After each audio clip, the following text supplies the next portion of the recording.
Alright, just gotta back this up a little bit more, and this should be the perfect spot right there. Welcome to the Team BT. In this company, you'll actually feel appreciated, unlike the last people you worked with. Have fun being the bodyguard. I'm gonna go back inside and oh, hello everyone. How are you all doing this fine evening? I just got here, bringing the newcomer to Mystery Incorporated, and showing him the ropes. You know, ever since Titanfall died and Apex is soon to follow, BT is starting to look for work, so I decided to give him some type of job in this company. I don't really pay him. I don't really know what robots need money for, so yeah, he's basically just free labor.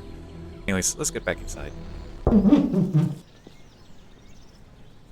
Alright, so before we get started, I would like to thank each and every single one of you for the amazing support I got on the last video of this brand new series of mine.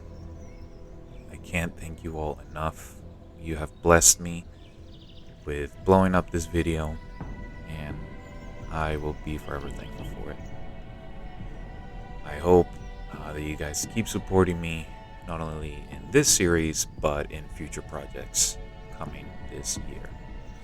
Anyways, let's begin. A game we'll be talking about is, I don't think it was even a beta. Pretty sure it was just a showcase back when it first released. The game that I'm talking about is the well-known and very missed P.T.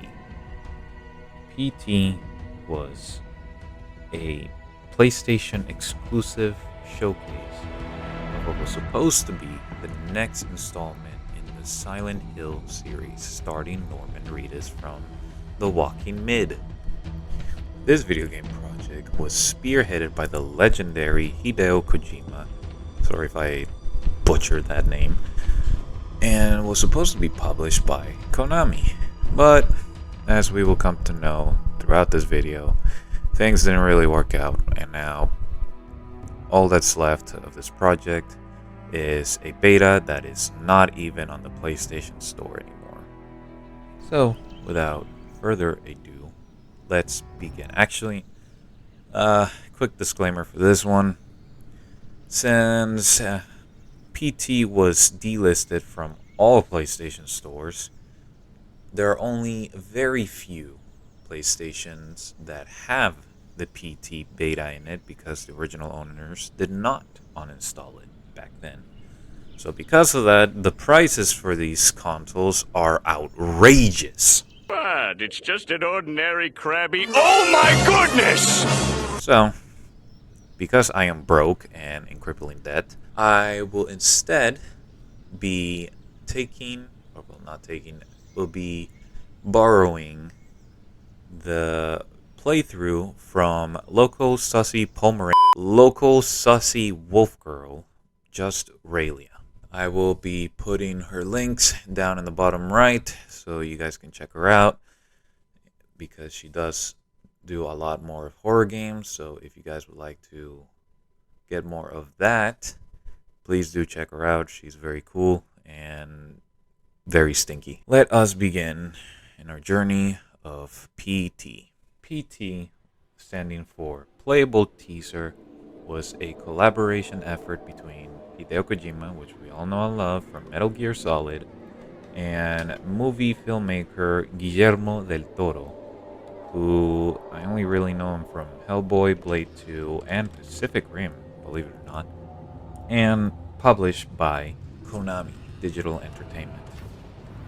Instead of creating a teaser that is released to the public in a sort of video form, or screenshots, or just an all-around trailer to announce a brand new Silent Hill game, they decided to go a little different by publishing a full-on playable teaser called PT. Quickly, this game was praised for the horror, puzzles, and cryptic messages that was laid in the foundation of the game, leaving many people theorizing and guessing what the story was going to be about and what could have come to be from the great minds of these two media creators. Now, I don't really know much about the Silent Hill games. I never really played them, so I'm not really knowledgeable on their gameplay, but from all I know is PT was quite the change in terms of perspective, where Silent Hill games originally were in the third person, PT was strictly first person, which actually helped the horror a lot more in this particular scenario. Why is that? Quite simply put, this teaser played very heavily into the dark mysteries and claustrophobic feeling.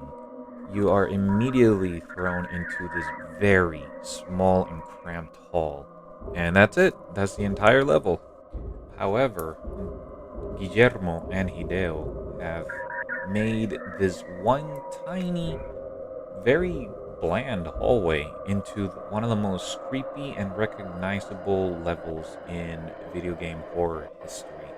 The ambience, the sheer ambience of this game, from the footsteps to the radio, from the music slowly building up to the cries of a child to even the antagonistic woman that is trying to get you, it works so effectively.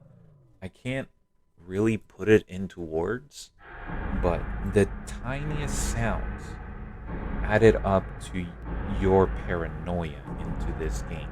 And what complements this as well is the mystery of the story of PT.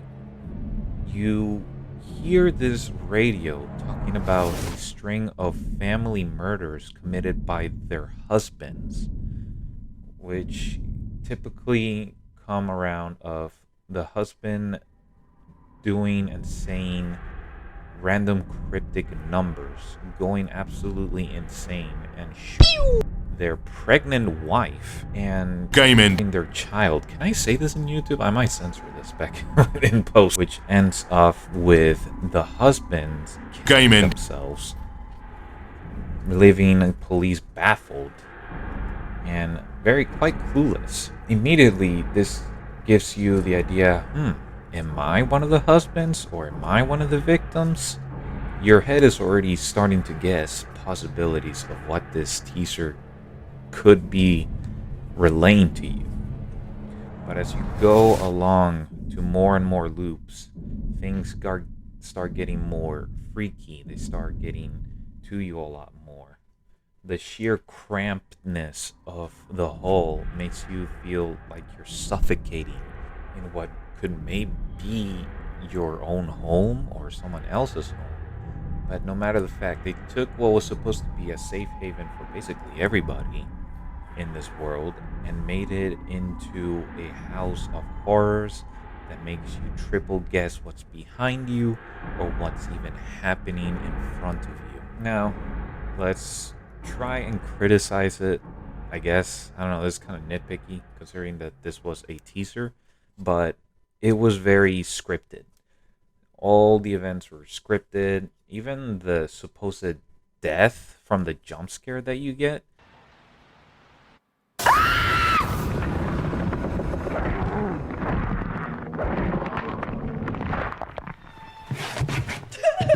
Is scripted. You're supposed to die there. You're supposed to get your head bashed in by this woman and then wake up and the game moves along. The only thing that isn't scripted is the puzzles. You have to figure them out yourself by going through loops and seeing what writing on the wall there is, or maybe there's something on the paintings or something that the radio guy says. So yeah, it's scripted, but you can excuse it. Throughout this little adventure, if you want to call it that, you start unveiling more of the murder mysteries of what actually happened between the husbands and the wives. Apparently, something or someone was communicating with the husbands, which they guessed that it was something from hell itself, giving them all these negative thoughts, making them second guess themselves, making them go insane. One of the stories is the voice telling one of the husbands that because he got fired from his job, he spiraled into alcoholism and let his wife take a job from a employer that was only hiring that woman because of the way she looked in a skirt. So that already gives you an idea of husbands getting desperate and spiraling into losing their own dignity and their wife's dignity just to pay the bills. And that is honestly something that many people struggle to and can relate to. So this grounds the story from something super paranormal into kind of realistic, minus the voices in their head. Maybe. I don't know. The voices in the head from these days are actually quite normal for some reason. You even get to quote unquote watch, but mostly hear one of the murders happening in the bathroom of that hallway. And you even get to see the fetus or the embryo, whatever you want to call it, of one of the victims. And even the radio guy is warning you to not drink the water, which is quite interesting and leads into more theories of what could have happened between these families.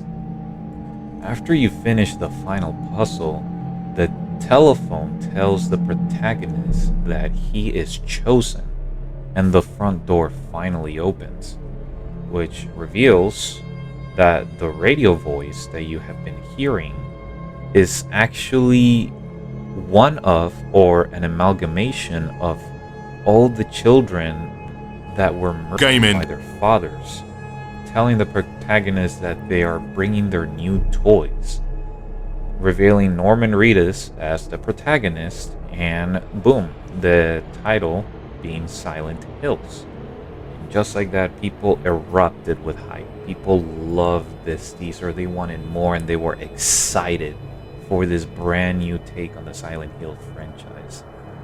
They wanted to see what the story would be, what Norman Reedus was selected for, what these murders had a connection with, and how did the children grow up into being a full-grown man talking to Norman Reedus? Seriously, that part still confuses me. Either way, people were excited. People were hyped, and nothing came out of it. So what did happen? How did probably the most hyped horror game came to be canceled? Simply put, the strained relationship between Hideo Kojima and Konami, resulting in Hideo leaving and Konami absolutely axing any sort of connection with them, delisting all their collaborations. Now, there are videos out there that will explain the relationship between the company Konami and Hideo Kojima himself much better than I can. So I will just try to summarize the story as best as I can, that it can correlate with the subject of the video today.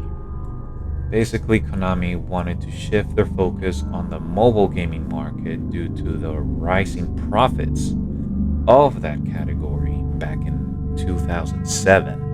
So slowly but surely, they were trying to push more and more for that market.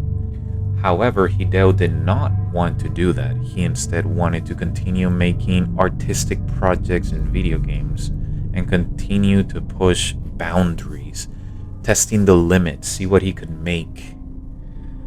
So with those two conflicting views, Konami decided to get petty, not only by removing Hideo Kojima's name and his company's name from box art of the Phantom Pain, but also slowly demoting him from, I think it was chief assistant or something, but he was very high up in Konami, and they lowered him to basically a contractor, and even delisting all the projects that they worked with him, including PT. Now, for the Metal Gear Solid series, they say because of licensing problems, but with PT, they didn't give an explanation. They just said, hey, in April, this day, we're removing this from the PlayStation Store, so have fun, goodbye. Get wrecked, idiots. Wow! And yeah, that's basically it.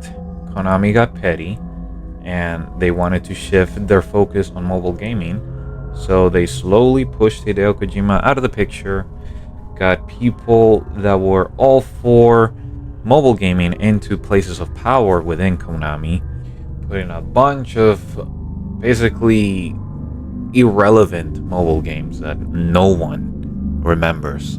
While Hideo Kojima, while he left, he made his own studio and decided to go back to that artistic, boundary pushing type of gameplay that he's known for, with Death Stranding and soon to be Death Stranding 2. The Undeserved Downfall of PT is a classic story of a big corporate gaming company getting greedy and cutting all ties in the worst way possible with one of the most respectable and well-known names in the gaming industry. So much so that they got called out in the Game Awards for it. Thank you very much, Kiefer, for accepting that award. And as you noticed, Hideo Kojima is not here with us tonight, and I want to tell you a little bit about that.